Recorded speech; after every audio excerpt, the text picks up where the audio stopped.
जय हिंद बच्चों, मैं शशांक आपका स्वागत करता हूं माई पाठशाला डिफेंस में। जैसे कि आप स्क्रीन के पीछे देख सकते हैं 60 डेज स्ट्रैटेजी लिखा हुआ है। 60 डेज किसके लिए? 60 डेज आपके सीडीएस के एग्जाम के लिए। कब है ये सीडीएस का एग्जाम? 16 अप्रैल 2023। 16 अप्रैल 2023 ये है आपका टारगेट डेट और आज है 15 फरवरी 2023। तो लगभग मान के चलिए 60 डेज आपके पास है। बहुत से बच्चों के मेरे पास क्वेश्चंस ये आ रहे थे, सर क्या अभी भी सीडीएस की तैयारी हो सकती है? क्या अभी भी हम लोग सीडीएस के रिटन एग्जामिनेशन को निकाल सकते हैं? आपका आंसर है यस। और मैंने भी ऐसा ही कुछ किया था जब मैंने अपना सीडीएस का एग्जाम दिया था। मैंने अपना सीडीएस का एग्जाम 2016 में क्लियर किया था और वो भी 2 महीने के स्पैन में। तो जो मैंने चीजें की थी वही चीजें मैं आज आपको बताने वाला हूं। तो चलिए शुरू करते हैं इस वीडियो को। तो ये जो टारगेट आपका है 16 अप्रैल 2023, इसको हम 2 मंथ्स ना बोलकर 60 डेज बोलेंगे और 60 डेज के अंदर किस किस तरीके से कितना कितना टाइम हमें डिवोट करना है उसको देखेंगे। बट बिफोर स्टार्टिंग दैट आपको एक चीज दिमाग में रखनी है कि अब जो टाइम आ गया है उसमें सिर्फ और सिर्फ हार्डवर्क नहीं चलने वाला है। ध्यान से देखिएगा, अगर मैं आपसे बोलता हूं कि आप करें हार्डवर्क, काम नहीं बनेगा। और अगर मैं आपसे कहूं कि आप करें केवल और केवल वर्क, तो बिल्कुल ही काम नहीं चलेगा। आपको इन दोनों का मिश्रण करना है, आपको स्मार्ट वर्क करना है। और स्मार्ट वर्क जो है यही अल्टीमेटली आपको कम समय में ज्यादा का रिजल्ट दे सकता है। अब स्मार्ट वर्क करें कैसे? स्मार्ट वर्क करने का बेसिक तरीका यह है कि पहले तो आपको एनालाइज करना होगा कि ये जो एग्जामिनेशन है, ये जो सीडीएस का एग्जामिनेशन है, ये डिमांड क्या करता है। ये सीडीएस एग्जामिनेशन डिमांड क्या करता है। तो मैं अपने एक्सपीरियंस से इतना तो कह सकता हूं कि सीडीएस का जो पेपर है वो यूपीएससी सेट कर रही है, तो पक्का है कि वो बाकी पेपरों से थोड़ा तो टफ होगा ही होगा। और सीधी सी बात है यार, सरल चीजें सब कर लेते हैं, टफ चीज के लिए टारगेट करके अगर आप सिलेक्शन लेते हैं तभी आप श्रेष्ठ कहलाते हैं। तो सीडीएस इन 60 डेज में हमें कैसे करना है? हमें स्मार्ट वर्क करके करना है। और स्मार्ट वर्क के लिए 3 चीजें आपको दिमाग में रखनी होंगी। क्या? एक, आपको पहले तो एनालाइज करना है कि प्रीवियस ईयर क्वेश्चंस कहां से बन रहे हैं। दूसरी चीज, हम कहां पर, आपका स्कोरिंग सेगमेंट क्या है और आपका वीक सेगमेंट क्या है। इन 3 चीजों पर आपको काम करना होगा। ठीक है, तो सबसे पहले देखते हैं कि इसमें ये क्या क्या आता है। तो नंबर ऑफ क्वेश्चंस की बात हो रही है यहां पे। नंबर ऑफ क्वेश्चन जब हम बात करते हैं तो इंग्लिश में टोटल 120 क्वेश्चंस आते हैं। टोटल 120 क्वेश्चंस आते हैं और मैथ्स में आते हैं 100 क्वेश्चंस और जीके में आते हैं 120 क्वेश्चंस। ठीक है, 120 क्वेश्चंस, 100 क्वेश्चंस और 120 क्वेश्चन। और ये ओवरऑल मार्क्स अगर आपसे कोई पूछे इन तीनों का मिलाकर, तो ये पर पेपर 100 मार्क्स का होता है। तो ओवरऑल देखा जाए तो कितना हुआ? 300 मार्क्स हो गए। बट ये होते हैं आईएमए एएफए के लिए। ओटीए के लिए स्पेशली देखा जाए तो ओटीए के लिए केवल और केवल आपकी इंग्लिश और जीके ही काम आती है या जीएस ही काम आती है। मैथ्स का पेपर उसमें नहीं होता है, स्पेशली गर्ल्स के लिए होता है। पर बच्चे या लड़के जो मैथ्स से थोड़ा घबराते हैं वो चाहे तो ओटीए का एग्जाम दे सकते हैं। तो उनकी कट ऑफ जो बनेगी वो बनेगी 200 में से। आया समझ में? अब अगर हमें ये पता है कि कितना पूरा मार्क्स है और अगर हमें ये पता चल जाए कि पिछले साल कितना इसका कट ऑफ गया था, तो हम अपने एक एस्टिमेट टारगेट को अचीव कर सकते हैं। तो पहले समझते हैं कि क्या था कट ऑफ। कट ऑफ के बारे में भी समझ लेते हैं। यहां पर 100 क्वेश्चंस में अगर देखा जाए, ये 100, ये 100, ये 100, इसमें आईएमए आता है, एएफए आता है, आपका ओटीए आता है। मेनली मैं इस पर डिस्कस करने वाला हूं। तो यहां पर सबसे पहले आएगा आपका आईएमए।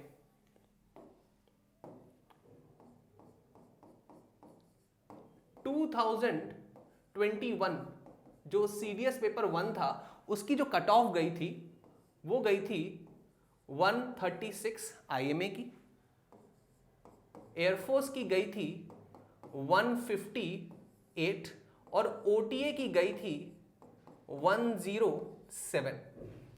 अब अगर मैं आपसे कहता हूं इसको हम लोग बाइफरकेट करते हैं, क्योंकि हमें पता है कि OTA में केवल 2 ही सब्जेक्ट आने हैं, एक इंग्लिश आनी है और एक आपकी आनी है जीके।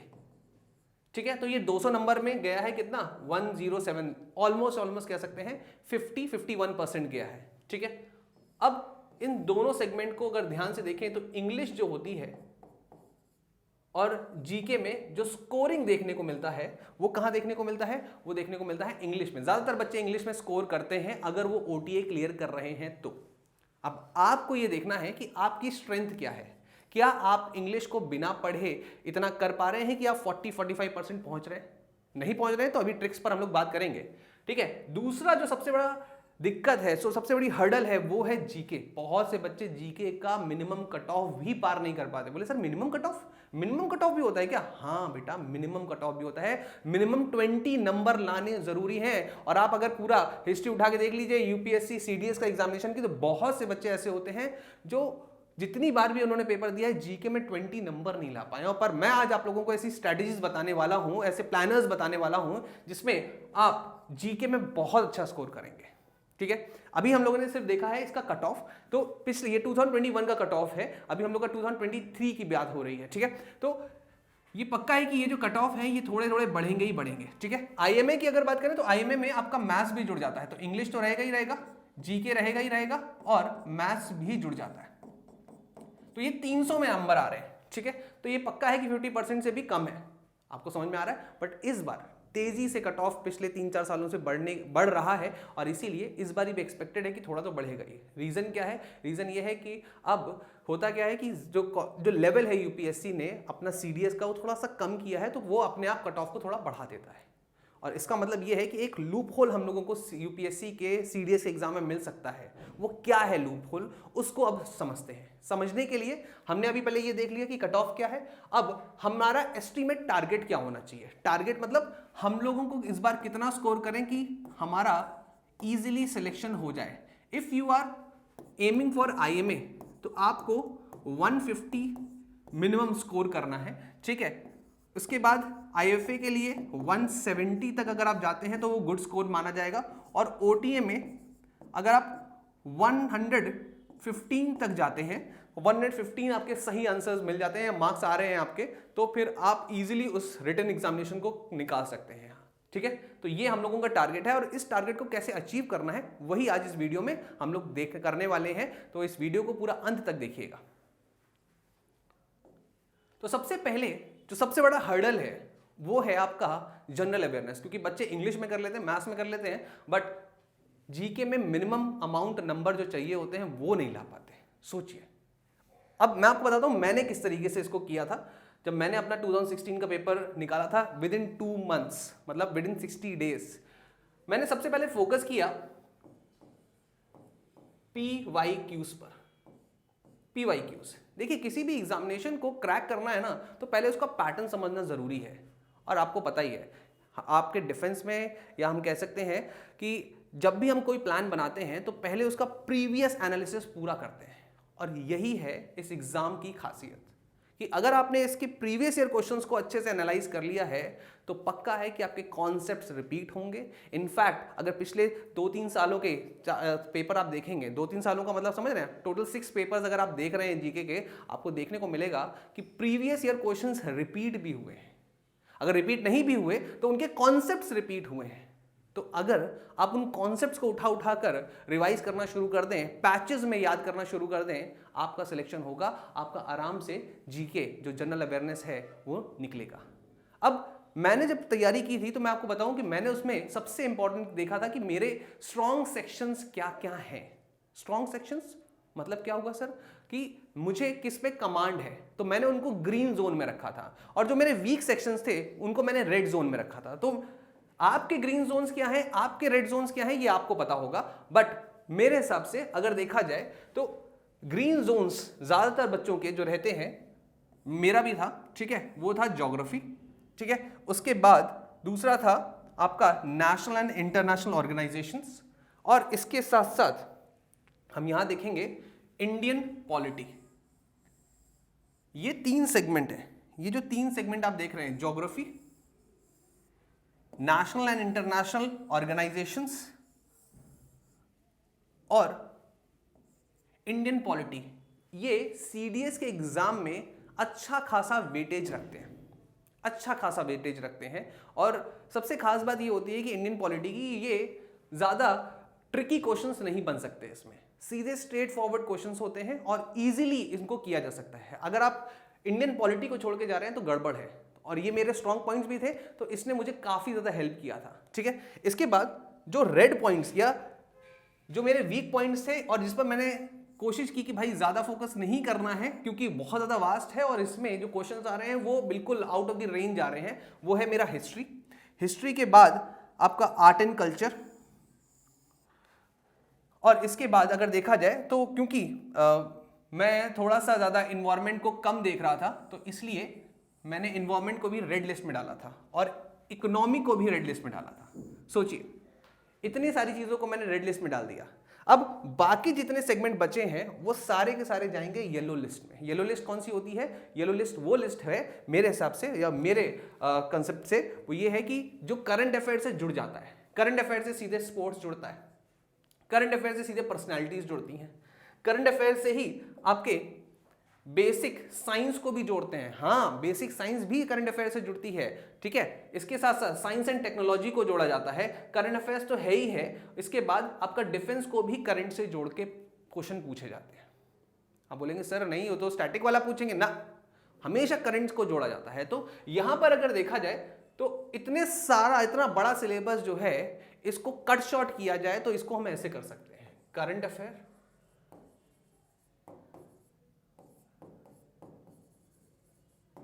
उसके बाद आपका ज्योग्राफी, फिर इंडियन पॉलिटी,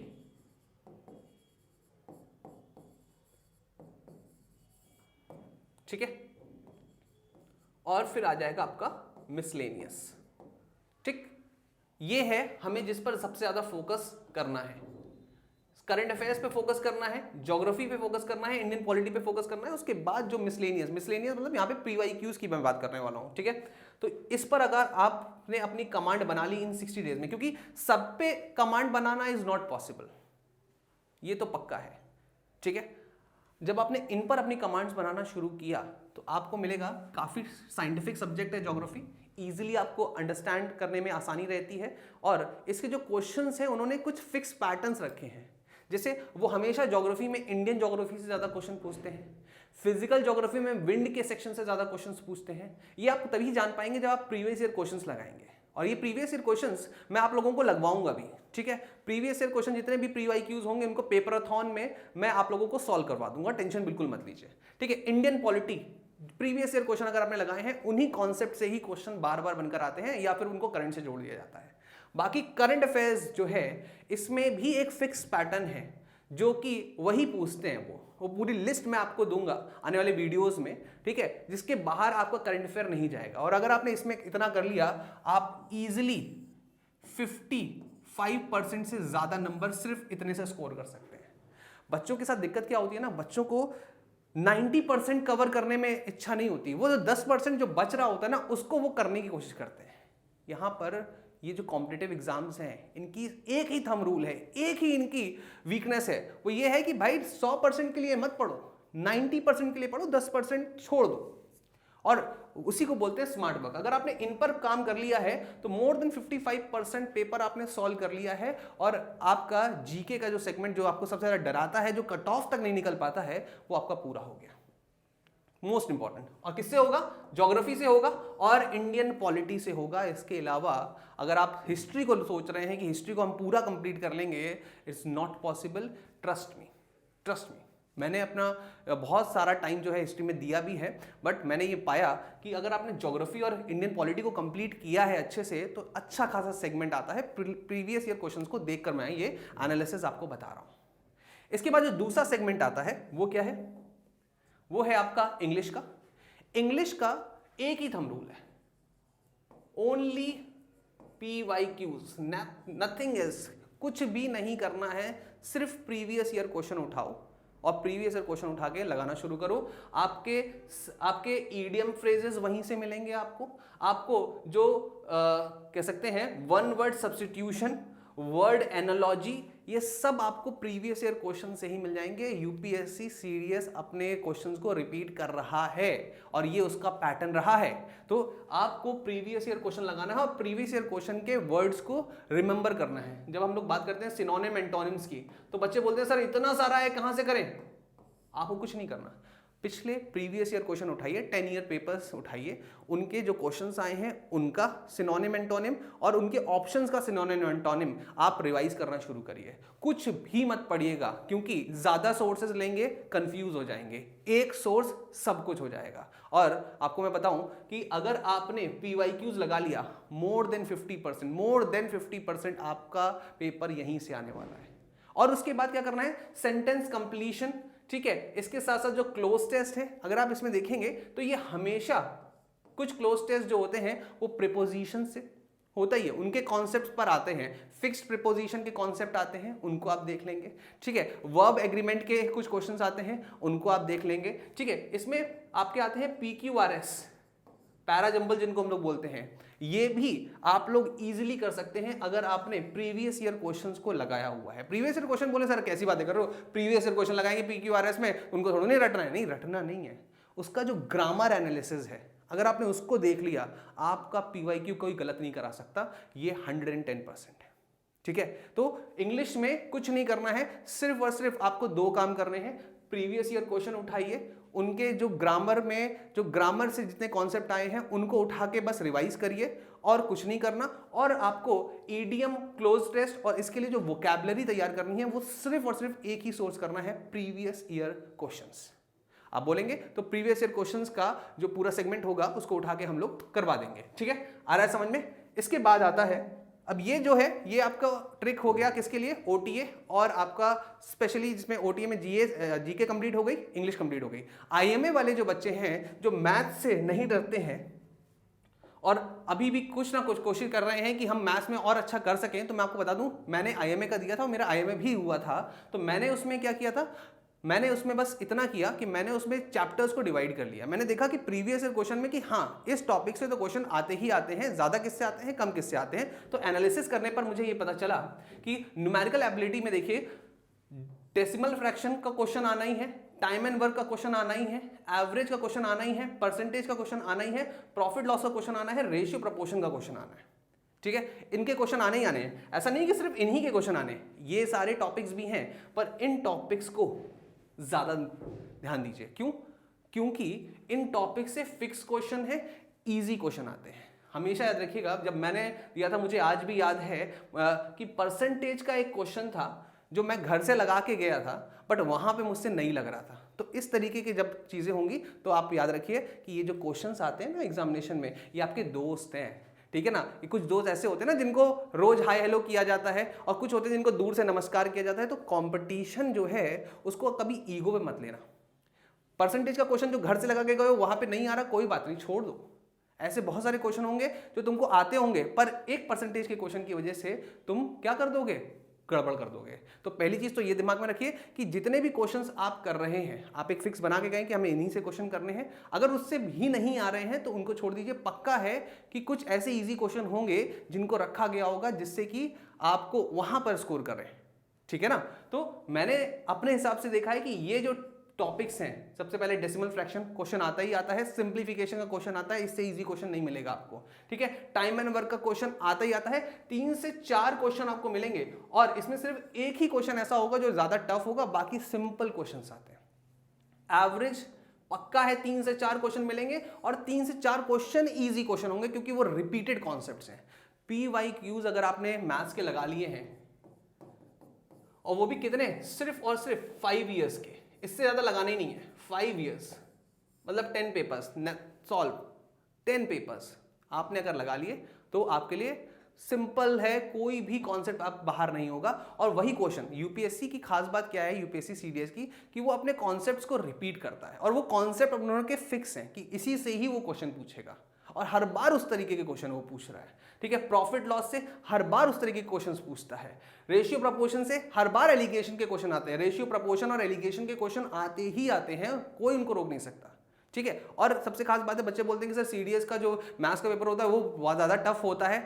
टफ होता है, मैं मानता हूं, पर होता क्या है ना कि सफल चीजें, देखिए सीधी सी बात है, सरल चीजें जो होती हैं उनको करके सफलता क्या प्राप्त करना। सफलता का मजा तब होता है जब सब लोग ये सोच रहे हो कि हाँ तुम्हारा नहीं होगा और तब तुम्हारा हो जाए। ठीक है ना, और जब तुम इस तरीके के काम करते हो जो कि सब लोगों के लिए असंभव है, तब तुम सफल नहीं बनते, तब तुम श्रेष्ठ बनते हो। इस बात को याद रखना। ठीक है ना, तो इस तरीके के काम को करना है और करेंगे कैसे, स्मार्ट वर्क से करेंगे। तो ये पूरा का पूरा एनालिसिस है, ये जो टॉपिक्स हैं इन पर आप विशेष ध्यान रखेंगे। ये मेरे ग्रीन जोन्स हैं, आपके भी शायद ग्रीन जोन हो सकते हैं, और नहीं तो आप प्रीवियस ईयर क्वेश्चन जरूर लगाइए इसके। ठीक है, और इसके बाद इनसे जो क्वेश्चंस बनते हैं, कुछ लोगों के लिए हो सकता है कि ये इजी हो तो आप इनको अपने ग्रीन जोन्स बना सकते हैं, पर ये मेरे लिए थोड़े रेड जोन्स में थे। ठीक है, तो प्रीवियस ईयर क्वेश्चन इनके भी लगाने हैं, बट फोकस जो है अपने हमेशा ग्रीन जोन वाले टॉपिक्स पर ही करना है। आया समझ में ये चीज? तो ये है 60 डेज स्ट्रैटेजी। अभी मैंने आपको सिर्फ एक ओवरव्यू दिया है कि 60 डेज में आपको किस पर फोकस करना है और किस पर फोकस नहीं करना है। अब मैं नेक्स्ट वीडियो में आपके लिए लेकर आऊंगा कि आपका टाइम शेड्यूल क्या होना चाहिए, कैसे आप लोग ये जो 6 घंटे का टीडीएस पेपर होता है, इतना टायर कर देता है, इतना परेशान कर देता है, दिमाग चलना बंद हो जाता है मैथ्स के पेपर में, जो आईएमए वाला पेपर दे रहे होते हैं, कैसे आपको ओवरकम करना है इन सारी चीजों को, इसका मैं अलग वीडियो बनाऊंगा। ठीक है, तो मिलते हैं नेक्स्ट क्लास में। थैंक यू, जय हिंद।